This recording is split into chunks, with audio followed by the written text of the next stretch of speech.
Kaway-kaway sa mga kagaya kong marurupok sa ube kakanin, ube dessert, or kahit anong matamis na gawa sa ube. Syempre, hindi tayo magsisimula kung hindi ko kayo babatiin ng isang magandang araw. Eto nga, marami na naman akong ube at kumuha ko ng isang piraso lang. Ma-share ko lang dito nga po sa amin, pangkaraniwan na dun sa bawat bahay na may tanim silang ube. Kaya dito po ang bentahan ng ganito, 20 pesos ko lang po nabibili per kilo.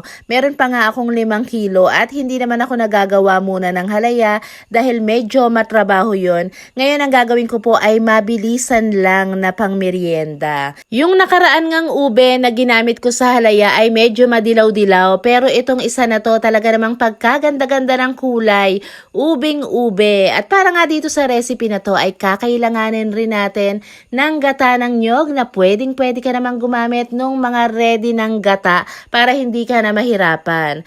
Bali pinakuluan ko nga lang tong mga ube. Pwede nyo rin po itong istima at pwede nyo ring ilaga kung ano po ang mas prepare nyo. Bali 20 minutes ko nga itong nilaga dahil gusto ko talaga ay yung malambot na malambot at saktong-sakto naman itong ube na gagamitin ko ay malabo. Talaga pong napakabilis madurog. Ito talaga yung kailangan ko para dito sa recipe na to para kahit hindi ko na po salain, okay lang.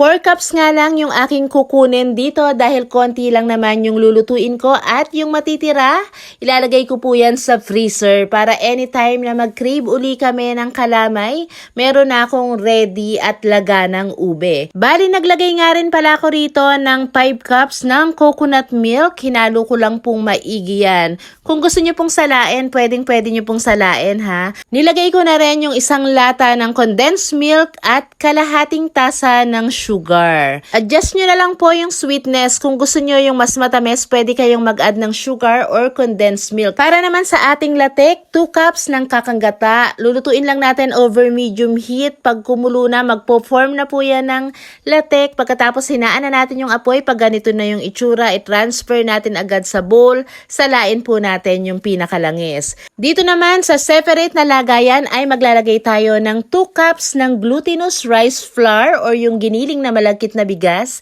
Mag-add din tayo ng isang lata or 370 ml ng evaporated milk or fresh milk. Hindi po natin yan ihahalo dito sa ating ube mixture. Itong ating ube mixture ay lulutuin po muna natin yan ng kalahating oras. So ito po ay niluluto natin sa katamtamang lakas ng apoy and then after 30 minutes, pwede na nating ilagay yung ating glutinous rice flour.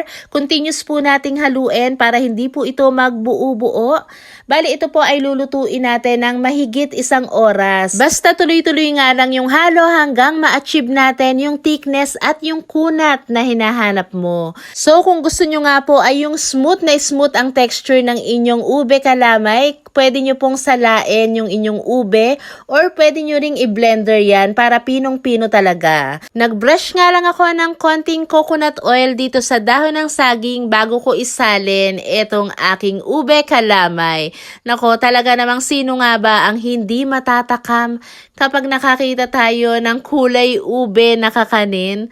O diba, talaga namang itsura pa lang nakakagutom na. Kaya kung kagaya kita na napakahilig sa ube, paki-like and follow naman po itong aming page. Pakilagay na rin po sa comment section kung saang lugar ka nanonood ngayon para alam natin kung saan nakakarating itong ating mga recipes. Ito nga po ay sobrang init pa kaya kung titignan nyo ay medyo malambot. Pero once po na ito ay lumamig-lamig, mas kukunat po ito at mas lalong magiging thick itong ating ube kalamay. Para po sa akin, latik talaga yung pinakamasarap na toppings dito. Pero pwede rin naman pong yung budbod or pwede rin kayong magadgad ng keso kung ano po ang mas bet nyo. Maraming salamat po sa panunood at huwag kalimutang i-share itong ating recipe.